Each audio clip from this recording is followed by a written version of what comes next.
We've been doing the maths, and it seems that for the last 11 years, myself and Kevin have been doing these videos after each and every night of the Boyle Sports Derby. So here we are, the 2024 Derby has commenced, and yet again, it's myself and Kevin talking about what we've seen. What we have seen is some sensational displays, but I think two really do stand out. Both raced from a certain Graham Holland kennel. Both showed similar trapping ability and also similar early speed. Obviously, Bocco's Diamond has been well found in the market. He's been hot favoured with yourselves for many, many months at this point. And Bombay Pat, of course, who has been a more recent sort of arrival to the top end of the market. But both were sensational, Kevin. Oh, they were incredible. We all know how difficult it is here to break 17 seconds at the third bend, and we know how very few times it was done here last year and in recent years, and that was in the month of September. We're late into October now, and everyone you spoke to was saying that, you know, it might take a stronger running dog to win this Derby, and that's to be seen. This is going to run into November, but the third bend sections that these dogs were doing tonight, like, and then you throw Carricaldo in at there breaking 17, and you know if you're in the region of Carricaldo to the third bend when he does things right that you've got elite early. He's a superstar himself. But yeah, look, two September puppies with their careers ahead of them, incredible talents, and they really whetted the appetite for tonight's action. Yeah. In 2023, 17 seconds was broken twice in the entirety of the Derby, both times by the other Kobe. And here we are halfway through the opening round, and it's already been broken 3 times. Incredible. And I would dare say those 3 dogs could well break it multiple times through this Derby, and we haven't even looked at tomorrow night's heats. Correct. So let's get into it. We'll go through the heats one by one again. It all started with Braymore Dice. I think this was what they call an overreaction to a couple of defeats. This fellow looked a real prospect in the early stages of the Juvenile Derby, turned down plenty of big offers. I know a couple of men that made move for him. Tonight he was returned 14-1.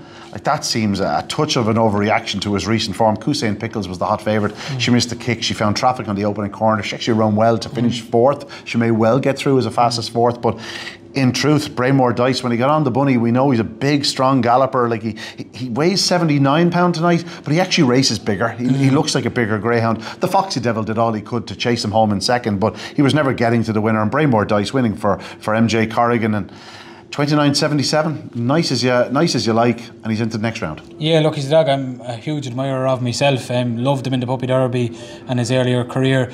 I think you summed it up well with an overreaction. His price even during the week I thought was a bit generous at around 6 and 8-1. Like, he missed the break in his last 2 starts. If you ignore those runs, his form previous was outstanding. Like, he beat Kusain Pickles back in August as well, so he proved tonight it was no fluke. He's a brilliant dog when he gets on the bunny. Now, I'm sure he'll come up against more early pacers that he'll find it more difficult to get to the front, but when he does get to the front, he's a very tough nut to crack. And once on the bunny tonight, he was never going to be beaten. 29.77 was a great run. Like, we mightn't, I know Bocco's Diamond and Bombay Pat broke 29.40 tonight, but I don't think we'll see the clocks we've seen in previous years where, you know, 29.40 was sort of every heat was being done in that. I don't see it being that type of Derby. So I think if you're breaking 29.60, 70, I think you're going to be thereabouts, and I think he'll come on for the run again. He's a dog with a really bright future. He's only having his 11th race tonight. So, and like you said, the Foxy Devil, brilliant to see him bounce back to form for Mary and Skippy. He's a dog again who started off, had the world at his feet at the start of his career. Form has been a little bit hit and miss, but Mary and Skippy seem to have him back firing on all cylinders tonight. Fairy Footsteps again, another one. Really prominent career, starting off in Newbridge, looked a superstar. Moved to Packhill has took a run or two to find her feet, but she's putting together some decent... Yeah, she actually ran better than her 4-length defeat suggests tonight. She showed a lot of pace down the back straight. You know, from her early days, we would have seen her as a real professional trapper, get to the front and just burn them off from the front. She hasn't got to the front in her last 3 starts, but that's coming. She's only coming back into herself, and I just wouldn't go ruling her out going down the line. As we said, Kusain Pickles was back in 4th. Let's move on to Heat 2, because, well, this was sensational. Bocco's Diamond. He is a hot favourite to win the Derby, the hottest anti-post favourite since Clare's Rocket back in 2017, and his price is going to be clipped considerably, one would suggest, in terms of percentage-wise, on what he was before tonight's action. 29.23 off what could only be described as a moderate start. The early speed he showed, he left these standing. Yes, there wasn't much early up against him, but he could only do what he did. He went on by 8 lengths. He does 16.85 to the third bend, which is incredible. Like 16.80 is like different gravy. And this fellow leaves a good length and a half at traps. So that 16.85 can certainly tumble.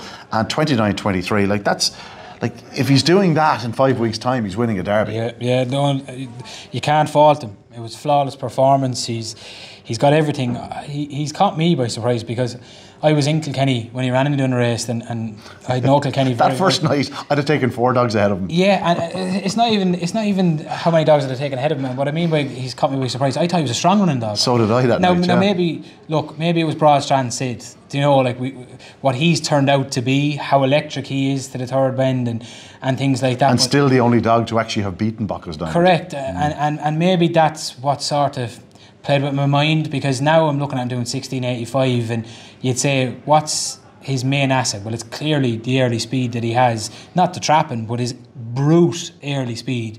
He reminds you of, like, Susie and Pastana were just wonderful trappers. I'm trying to even think what the comparison you can make, because he's not a brilliant trapper. I don't think he's ever been a brilliant trapper, but when his 4 legs hit the ground, it's just dynamite. Like, it really is. I know Owen had a dog a couple of years ago that ran in the English Derby, made the final. You probably remember. Carlo Blitz. Yeah, one of them. Like, he just reminds me of them. It's just brute early, just sheer pace. I'm going to bring you back, and I'm not even sure you remember him. Knock Even Star. Yeah, I actually do remember a black dog, but yeah, he's just incredible to watch to the third corner. The later we get in the year, the colder weather, like, the 550 will probably stretch him, and that's the part that's playing on my mind, because when he left Kenny, I thought he was an out-and-out 550, 575 yard dog. That's genuinely how I felt, and he's just flipped it on its head, because I never saw this brute early in him. But now when you look back and you're comparing it to Broadstrand Sid, who's probably the fastest early pacer in the country, this dog gets 4 bends comfortably. He's a worthy Derby favourite, and he set a stall out tonight in incredible fashion, and we all have a target to aim at now, and it's Bacchus Diamond. Yeah, the standard has been set. Hawkfield Abbey was second, back in third. Beano's Podge, who actually caught my eye. I thought he ran very well. The 4th place finisher there was Ryhope Beach, and again, he's going to be dependent on others. The fact that there was one in 29.23, I think he'll be safe. He'll be through to the next round. But Hawkfield Abbey, like, before we move on, I know we're going to move on, but she was incredible there tonight. Like, you know, when you look at what he's doing in front, he's probably 8 in front of her at the third bend. She closes it down to probably about 6 at the line, but yeah, it's 6 lengths on the line. Like, it's 6 lengths in 29.23. Do you know what I mean? Like she's breaking 29.70 probably herself. She's 28.20 around here, and she's a track record holder at Mullingar for the 550. I thought she ran brilliant. She's no back marker, shall we say? You give her that draw on the inside, and she probably is dependent this company on that inside draw, but there's no question she could sneak through another round or two. No question about it. Yeah. We move on. Heat 3. Again, at this point in the evening, we had seen 2 winners, both of them leading in the opening corner. It was much the same in Heat 3. Kapuka Warrior, he's been a professional for quite some time. He hasn't always been blessed with the draw, but you give him trap 1, and I'll tell you one thing, that's where he wants to be. Like, he doesn't have to concentrate about getting to the fence. He just has to go, and he certainly went tonight. He wins by 6 lengths in 29.55. If you're just sort of teleported in and go, take a look at those, you'll go, well, there's a dog that has a chance in a Derby. Just a brilliant winner for Carl Ramsbottom. In behind him was Mairead's Prince. He walked out, didn't get involved early, went third in the third bend, actually stayed on very well to grab second, beaten 6 lengths. And Clonus Stand didn't seem to get home. But you know, he is stronger than that. But this was all about Kapuka Warrior. Yeah, and he's probably only the best part of four lengths off of a Bacchus Diamond in the race before. Like you know, and look, for me, this is a great winner because Kapuka Warrior, he's a regular in Kilkenny. I've called him home on the benefit nights down there, and Matty Dunn, the butcher, our local butcher, the father be in the morning trying to get a free one out. But look, it was like you said. I thought you summed him up perfectly. You give Kapuka Warrior red, and you never know what's going to happen to him. Happened to be standing beside my mother before the race, and she wouldn't be a form guru by any chance, but she tipped him up when she said he's in one, he'll nearly win, and that was the key to the race. He's very brave. He's got good early, good trapper, good all-round dog. 17-12 off a 346. Like he can improve into 346. Yeah. So which means he can improve into 17-12. Like you're getting close to 17 seconds. You're capable of going places. Yeah, he just needs the draw, like you said. Like when he's in red and he has the confidence there, he's very brave at the corner. He's not afraid to lower the shoulder and shove them out of his way. And like you said, Mairead's Prince, lightly raced. You know, a wide runner can go a couple of rounds. And like you said, Clonus Stand, this dog's form at the start of his career was sensational. He's probably just taken a bit of time to probably settle into Pat's.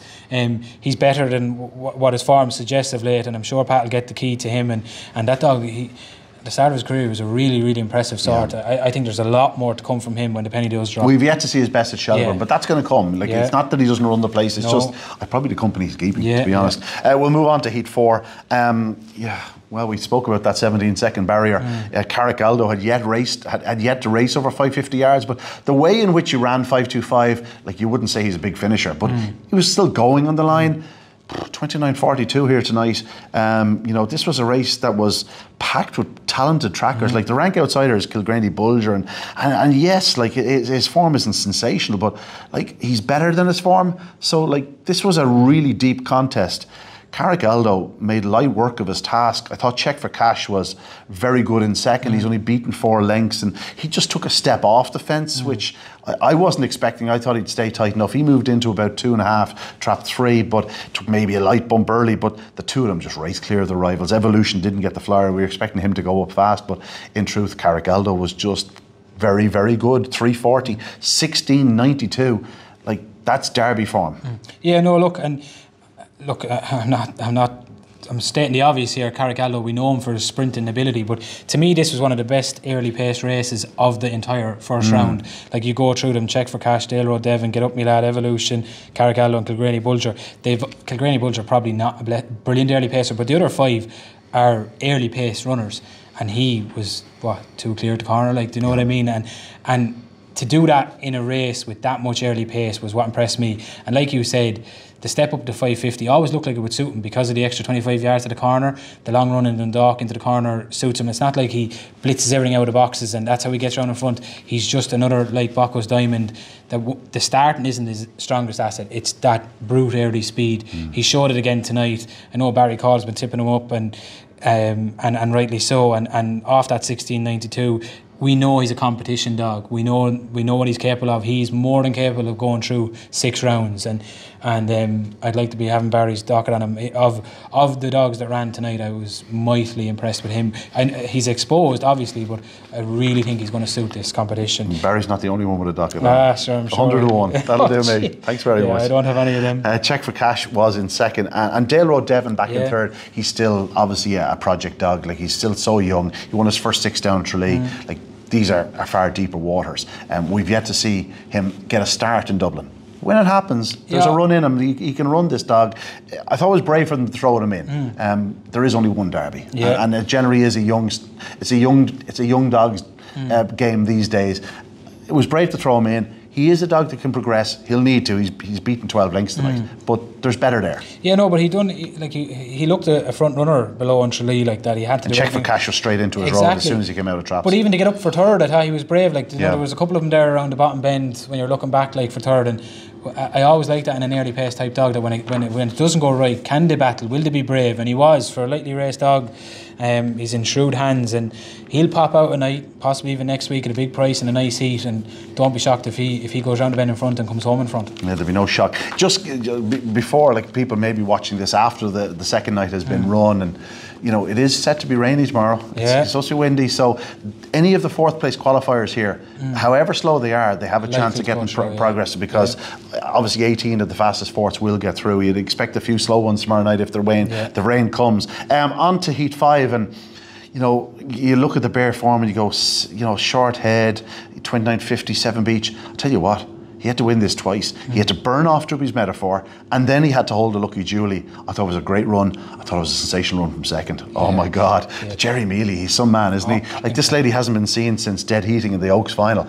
And she just appeared down the back straight, and she's gone 2 for 1 nearly at one point. And she is absolutely motoring. But I think it was credit to 7 Beach that firstly he got the better of Droopy's Metaphor, who was brilliant early speed.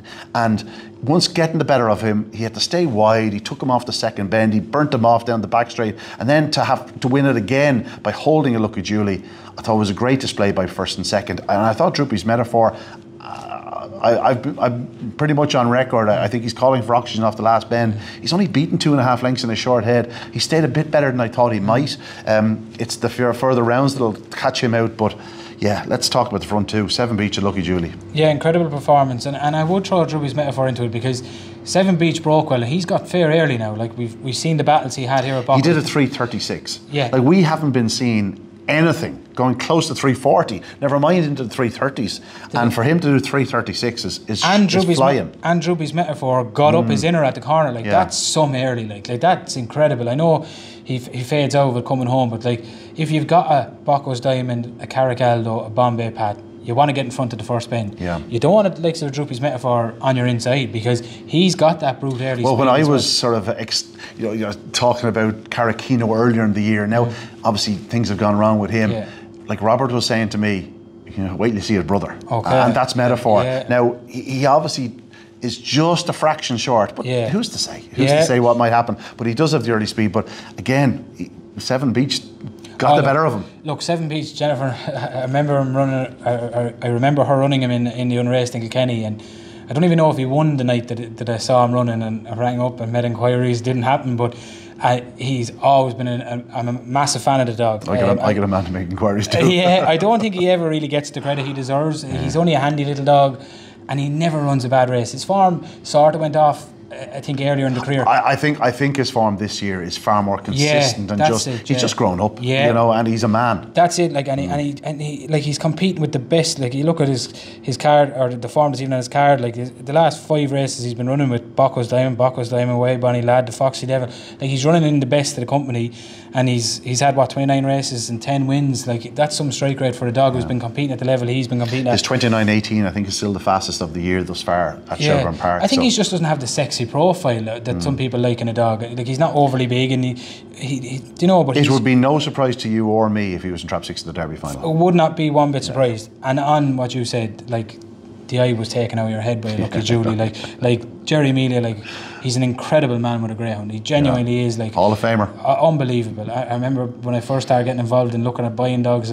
Jerry had a bitch run here one night, and I saw her coming in, and I thought she looked like a pup out of the paddock. And I remember saying to Dad, "Oh, there's a bitch here." And the minute he said that Jerry had her, waste of time, because you won't improve her an inch. She's just that good. Like, and as training performances go, I know Graham obviously had an incredible night with the two pups doing the runs they did, but that's up there with the best training performance of the night. Like, she hasn't been seen since the Oaks to come back, one trial on her card. Like, if you're going for performance of the night, you're going to go with one of the winners. But if you're going to go for best performance in defeat, it goes to a Lucky hands Julie. down. Like, and she sort of seemed to close that quickly between the bottom two bends that she almost had to check over Droopy's metaphor and break her stride first. I'm not saying she'd have won, but even she had to beat the short head only. Yeah, and she had to check there. So look, I think the connections of all three going home are very happy here, and I do believe all three of them, come semi-final, quarter-final night, do not be shocked if all three of them are still standing. Yeah. Seven Beach, I was told he was a bit tired after the night he went toe-to-toe with Bocco's Diamond. Well, that runs true, and if you look at his run the previous week or the following week, here we are now. He's after a couple of weeks break at 29.50. Jennifer's not going to have him fully tuned. No. She's on the hunt for 3 in a row, and I'll tell you what, she's not without a chance. Moving on to Heat 6, this was won by a certain JT Craze for a young trainer named Paul Hennessy. Had a double on the night, actually, Paul. You might know him. This fellow, I would never class him as an early speedster, but came through the bars tonight, which is a lovely sight. Rushy Meadows flew up the inside. They had a hefty enough bump. I think Craze is just that bit bigger than her. He rode it well. He actually ran a great second bend. He sort of cut across her then as she's looking to edge off the second bend. He's keeping a true line. She's forced to check. He goes on, and once he's in front down the back straight, forget about it. 4 lengths in 29.63, and without talking to your father or yourself, I would suggest there's plenty more to find with this fellow. There is, yeah. Look, he ran really well. It wasn't the plan. His owner, Lee, one of the joint owners, John Turner and Lee Craze, was planning on coming over, and the 575 600 competition happened to start. We threw him into it, and he happened to win it. And he actually trapped really well in the final of that, and through the ledger, he made the final of it. He started the trap a little bit better, not winging it out like he did tonight, but being a bit more consistent. And I think he has finally started to grow up and mature into a little bit more consistent at the boxes. We know how quick he is off the second bend. Everybody knows that, but the key to him is the first couple of strides, like that he can put himself in a position to challenge. And once he let off the second bend, it was sort of game over. But he has been on the easy list since that 600 final. by design, and it was a lovely run from him to come back in here. 29.63, over the moon with the run. Like I said, I think 29.60 is going to be a very good run benchmark. Like we talked about the last couple of years, the start was 29.40. I think 29.60 will become the benchmark. Those two runs from Graham's dogs were just outstanding. But yeah, no, very, very happy. I was really impressed with Dark Dilemma. This dog, like, was showing savage early in the 525. I don't think he's got it right yet. From the 550 yard boxes. Yeah, he's yet to just take to them. Yeah. As you say, he was flying up over the 525, and we've been waiting. But what he's been doing is he's been running so much stronger. Correct, and that's what I'm saying. I'm again, like we said about the likes of Droopy's Metaphor and Dale Road Devon. This is another one. There's a night. I'm sure Connection will be hoping to be in this derby, but if he gets it right at the boxes, he can go up and he could be 12, 14, 16 to 1, and don't be surprised if he goes round that bend in front and wins a nice heat. So he's the sort of dog, if he was that sort of price, there'd be a lot of lads around Shelbourne Park having a little nibble. Rushy Meadows, I just want to give her a mention. I thought she ran well. Yeah, no, she did. It's her first run in quite some time. I'm a huge fan. I've gone on about her a bit. She's never really had a run at something. Like she just seems to have season or has little problems here and there. But I'll tell you what, like she's only beaten 6 lengths, having sort of taken a bump on the first corner, been forced to check off the second bend, her first run in a long time. I just think there's a big run there. Unanimous Panther came in as a reserve there. He will probably go through, just looking at the times. There's much better to come from him. We know how fast a greyhound he is. They were obviously in a bit of a rush to get him back, but I would suggest don't give up on him yet. And a better draw as well. Yeah, we'll move on because Heat 7, another Paul Hennessy trained winner, Dynamic Force. You think the world of this greyhound. I think many of us do. His tail is definitely off-putting, but that's just the way it is. It's just the way it's shaped. It's nothing to do with he's holding it strange, right? Like it's just the way it's shaped, and it looks like it's kinked at all times. Well, it is kinked, but it's kinked in normal standing here. But I'll tell you what he does do. He runs an unbelievable bend. I don't know what it is about him.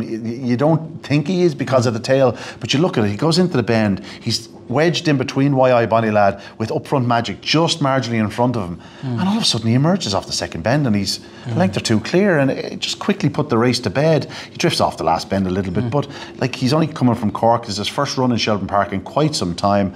29.67 is not sensationally fast, but I'll tell you one thing, it's certainly par this evening, and with more to come, I'd say you're more than happy. Yeah, thrilled. Look, the tail, it's off-putting to me too. I remember he ran in the I'll tell you a good one actually. The first round, you should go back and look at the 6 dogs who were in the first round heat at Red Mills. He was 5th or 4th in the Bocco's Diamond, Broadstrand, Sid.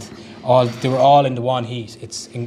I don't know the other couple, but even the last dog in it is like a double up. Like it's probably one of the best races ever. First race out, and he was in it as well. And John Kennedy, they had him, and I happened to be watching the race with John, and he was drawn on the inside, and I said, "Oh God, you may bring him to the vet in the morning." The way his tail was going into the corner, and he told me then that no, he'd broken the tail as a pup, and that's just the way he carries it, and he's always done it. But it's off-putting to everybody. You can't imagine he's doing the runs he's doing.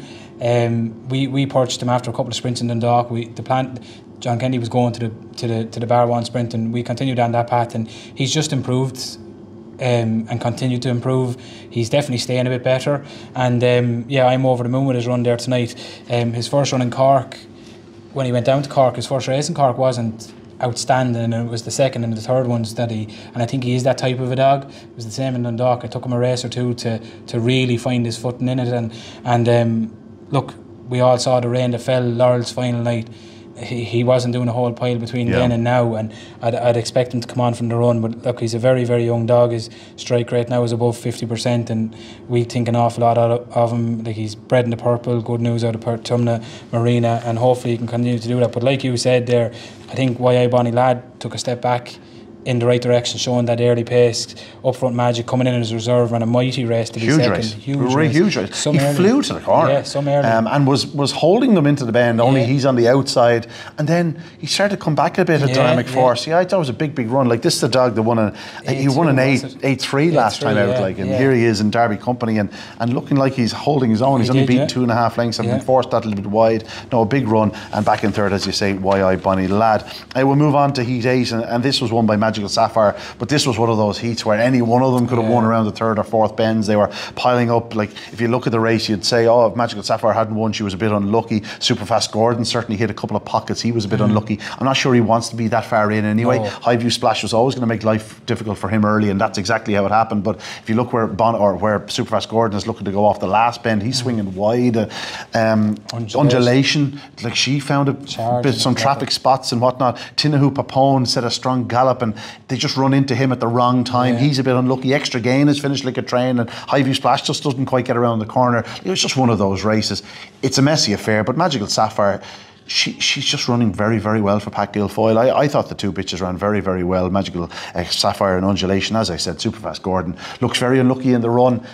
I'd sooner him in trap 3 every night of the week, but there's no question that was a better run from him here at Shelbourne Park than we've seen probably in a while. Yeah, like, he took a fall here, going back now, and you know that can have an effect on a dog. It really can. And I'd say the last thing he wanted was sort of a messy type of a race, and he was showing serious pace into the third bend. Look, they all had at every part of the race. I think probably bar Extra Gain, who just came with a rush at the end. But I think connections of every other dog in the race, out some part of the race, thought they could win it. Superfast Gordon going into the third bend. I feel for Jerry and High View Splash. Clearly, he done the hard part. He cleared Superfast Gordon, and obviously just between the first two bends, whether it's a TFL or Gracilis or something, he looked to just sort of pull something behind, and that was sad to see him go out at that point. But Magical Sapphire, like you said, she's an unbelievably consistent lady. She just does the same thing the whole time, and you know, and she stays wide, and we know wide seeds, they stay out of a lot of the trouble. And you'd think she had more races, wouldn't you? Yeah, you would. Yeah. I have a little nibble at her to be Pat's top runner. But just before you go on, Undulation was incredible. Like to me, she I don't know what size she's 66. She's a big bitch, but she was trying to force her way through. She's not afraid to throw herself in the gaps, is she? She was firing herself in between them off the last bend, and look, just didn't get through. But she's unbelievably quick and unbelievably talented, and don't be surprised. I know we said about a few of them already. It's a race where don't try and read the form too closely. Just know that they're all quality. And ignore the clock. Yeah. On to the ninth heat of the night, and this went to Ballymac Danica. It was pretty straightforward for her. She's still backwards, like in terms of where she was earlier in the year. But each and every one of these runs, like she ran very well in her comeback run. She's doing 28-29. She's picked up by Mustang Fever, who shouldn't really be picking up Ballymac Danica. Didn't really get the run the last night, having gone up well. She sort of gets squeezed out of things and whatnot. Tonight she took another step forward, 29.82, wind into her face up the home straight and whatnot. You know, like, this lady can capable of 29.20, so you'd expect her to come on to 3 or 4 lengths for tonight. Now that she has 3 runs behind her, it's all systems go, surely. Oh yeah, I don't think I think she's scratching the surface, to be honest. If I had her, I'd say they're delighted that she showed that brilliant trapping again.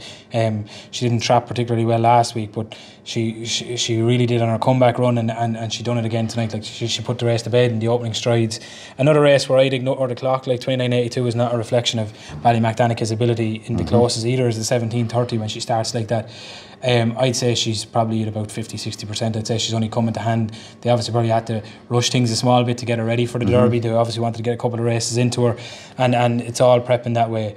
If she's still standing come third round quarter final, I'd say she'll start to find her feet and really show how good she is. But they'll be over the moon to go. Yeah, it is worth pointing out. She'll want to find her feet quickly, though. Yeah, and she will. Like, I'm sure that 29.82 will start dropping quickly. The key to her is the start, and she continues to start that way. She'll put herself in position to. Lawrence Jones always seems to find when it gets a few rounds. Farney Chime, he's a decent type. He's been regular here at Shelbourne Park.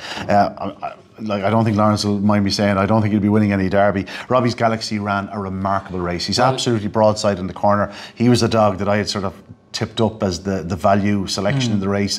He's a real powerful 5'7", 600 yard greyhound. I feared he would lack a yard into the corner against this sort of company, and he was actually in an alright position. Infield Destiny just broadside on him. The ground he made up was stunning. I think Shay Campbell might be getting a few phone calls. Yeah, well, we said earlier Lucky Julie was definitely the most impressive not to win runner-up. Well, Robbie's Galaxy would have given her a run for the money, because, like you said, it was like he was brought to a stop. Like, he was genuinely brought to a stop. I happened to be watching the race with Shay, and I wasn't watching as closely as Shay was during the race, and I said to him, well done, Shay. I saw him getting up for third. And did you see what happened to him at the first bend? And I hadn't at the time. And when I watched it back on the replay, I do not know how he got up to be third. It was remarkable. Short of sensational. Yeah. We'll move on. Heat 10 went to Down to Business. Just a model of consistency, this dog. Like Bernadette Connolly has him singing a tune. Owners Darren Kelly and Dara Kelly and Sharon Mulcahy just having great crack with this dog. Like it was one of those races where like Droopy's Carbine, a lot of his best forms from the inside. Droopy's Bookham, we know he certainly wants the inside. You know, Magic or Radical Scobie and Randolph Scott's both talented enough. Glitzy Magic actually ran a remarkable race in second for Sinead and Kevin Murphy. But this Down to Business, you know, he's a brother to Jack Tavern Bolt and Ballinakilal, who were both absolutely sensational early pacers. This fellow was raced over 600 yards, and yet he has a fair bit of early. He did everything right. 3:48, 17:27. Make every inch of the running. 29:66. On to the next round. Thanks very much. Yeah, no, and it was the early pace that won it for him. You know, they all started being in a line, and he asserted himself into the corner and just took up command. And once he was there, it was all over. It was like his namesake. It was Down to Business from that point onwards, and he never really looked like giving it up. Glitzy Magic came at him sort of off the last bend, or was closing a small bit, running a massive. The Murphys are going to have an they're going to get the crack out of that. Like I say, they are jumping for joy. Great run by Glitzy Magic, but he has been flying of late. Yeah, no, he has, and you know, down in Kilkenny, the Kilkenny farm, standing up, like, you know, you do a run in Kilkenny, you'll do it anywhere. That's what I always say. But no,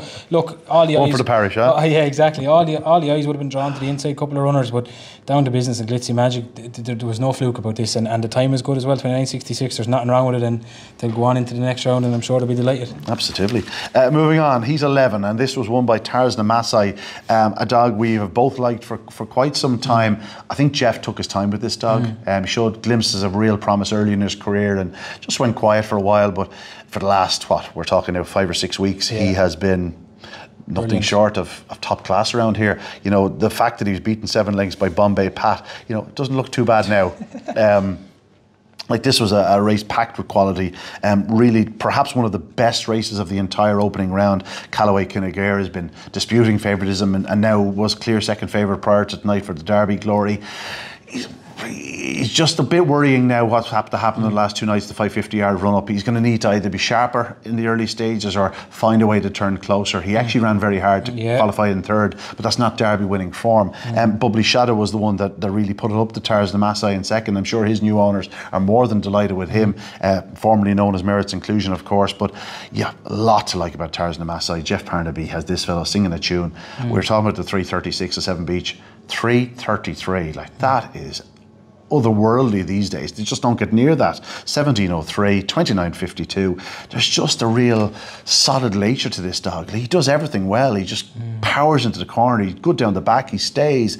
Like, there are flashier dogs, but I'll tell you one thing. In terms of the overall presence, he's got it. Yeah, no, he does. I think you summed him up absolutely perfectly, because I'm a massive fan of this dog. I remember him doing runs in Thurles. He started in Thurles, he went on to Limerick. I think he just went off the boil a little bit, and they seemed to give him a break, and he's just come back, and he's improved beyond all recognition from what he was doing, and he's proven it every week that there's no fluke about it. He's done 29:55, 29:52, then he was doing 29:84 when he was beaten by Bombay Pat, like you said, and he's done 29:52 again tonight. But the eye catcher is the early section of the 3:33.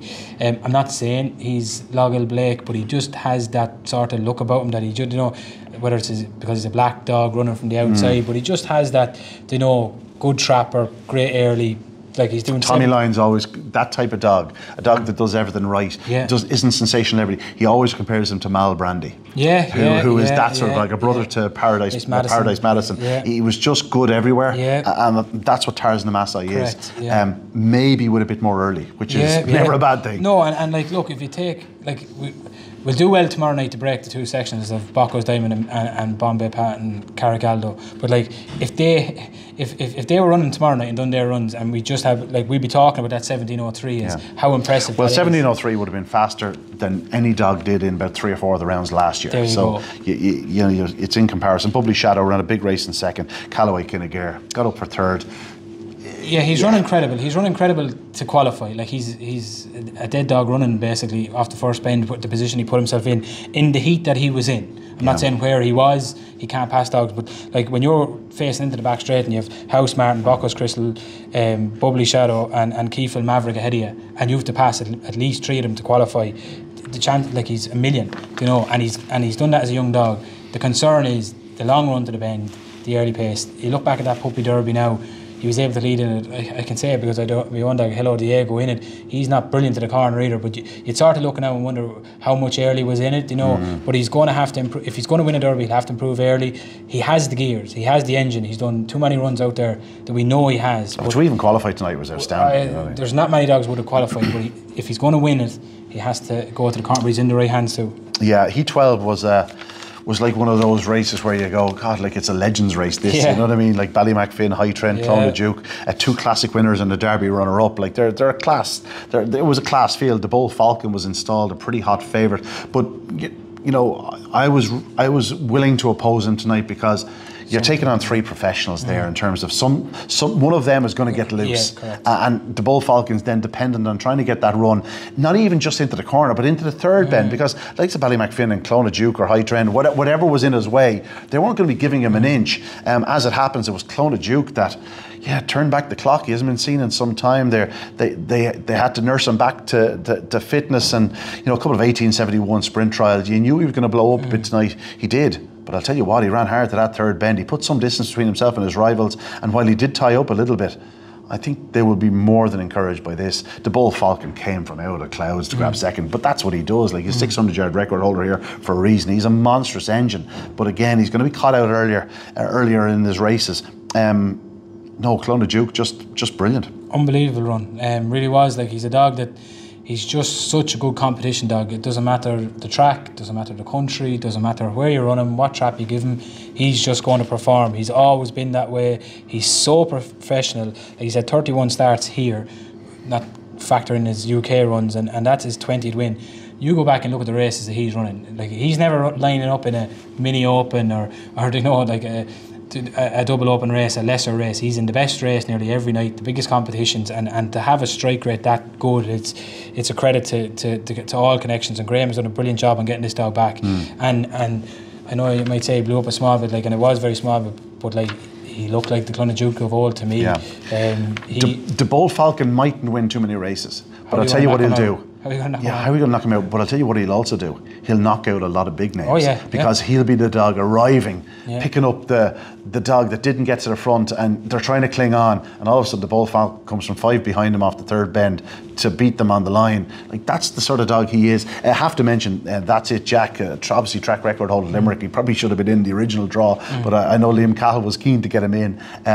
They're in another week. Liam will be absolutely chuffed to himself, as will his other owner, Tony Lacey. Pat Guilfoyle has this dog singing a good tune, and he's there. And who knows, with a better start the next night, he could progress again. Yeah, and I'd say he might come in an easier heat as well. Like, it doesn't get much more difficult than that heat. And like you said, I suppose I was on the other side of it with Beach Avenue for the last couple of years. Like, the Bull Falcon is very, very similar to Beach Avenue in a way, and like, you throw a couple of those early pacers into the same heat, like, only one of them can go around the bend in front. Well, obviously maybe two of them side by side, but in generally only one of them can lead. Well, we're looking for what's the Crafty Kokora, what's the Ben's Teddy. Like, that's what you're looking for. Well, he's looking you straight in the face. It's the Bull Falcon. Okay. On to heat 13. Unlucky for some, certainly lucky for Bombay Pat and his many followers. Available at odds against during the week, which just seems mind-boggling now. He was odds on here this evening, and I'll tell you what, he ran like an odds on chance. This was Tommy Lyons was here a couple of years ago to watch Coolavani Hoffa in his real pomp, at his very, very best. And he said that night the power he showed into the corner was just whoosh, like, it was breathtaking. I nearly found myself in commentary with my jaw open. Like, it was just mind-boggling. Like, he gives them a good couple of lengths of traps.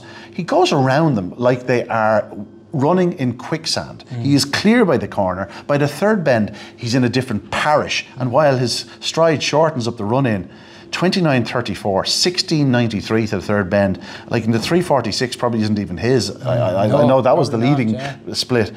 This was, I know you were very taken, I think we were all very taken by him, but I think you felt that this was the best run of the night. Yeah, no, for me it was. 13th race, last race of the night.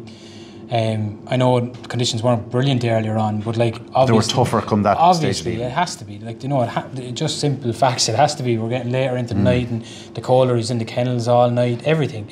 This is the Gary Neville situation, is it? Which There was one time he was the best right back in England, and then he wasn't even the best right back in his family. Like this fella all of a sudden, Bucko's Diamonds looking around going, I'm the best of all time. And now, potentially, I'm not even the best in the kennel. I'll tell you one thing, they're two nice dogs to go to war with. And they're September 22s, so they're going nowhere. So everybody else, it's not like that they're coming to the end of their career and this is their last competition. These dogs won't be around for a long touch wood, that they say safe and sound, because the game needs these dogs. Like we all need these, and even for competitive kennels, like you want to be tackling these types of dogs, and he was just incredible. Now, I never seen it before that he was pawing the traps. He looked to be pawing the traps tonight.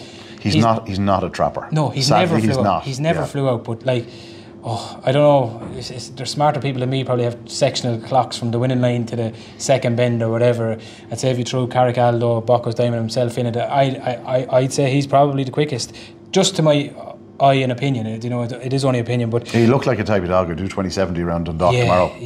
Broadstrand sitting himself now in a match restaurant in Dundalk would be a fair Throw race. Bucko's Diamond in, we have a fair one. But no, look, he's unbelievably talented. Look, it took him a while to get going. Obviously, we had that freak thing in Kilkenny in his first race. That's well behind him now. He's gone to Cork. He's broken 28 seconds in Cork, and since he's come to Shelbourne, as so many dogs do, he's just found the most. The night he broke 28 seconds in Cork, he left 6 lengths on the track.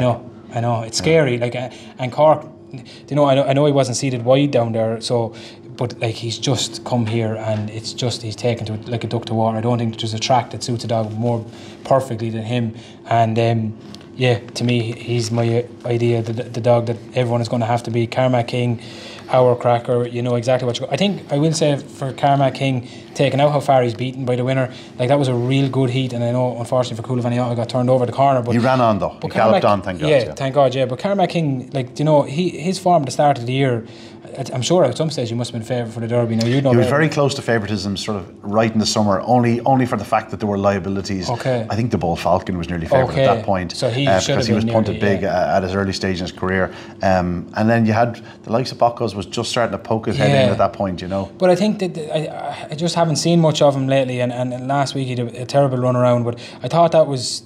I know he's beaten well and he's obviously outpaced into the corner, but he won't be on a bomb pat every night. And I just thought that was a nice run back in the right direction for him. He's a dog that I loved earlier in the year, and I think Owen will be happy with him.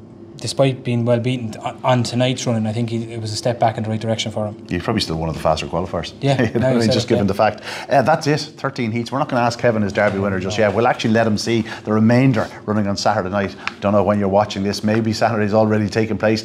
If it has, well, check out our video from Saturday night. But that's it from the opening session on the opening night here of the Boyle Sports Irish Greyhound Derby. I think it's safe to say it has served very well to whet the appetite. Bring on November 23rd, but there's an awful lot of water to go under the bridge between here and there. We'll see you next time.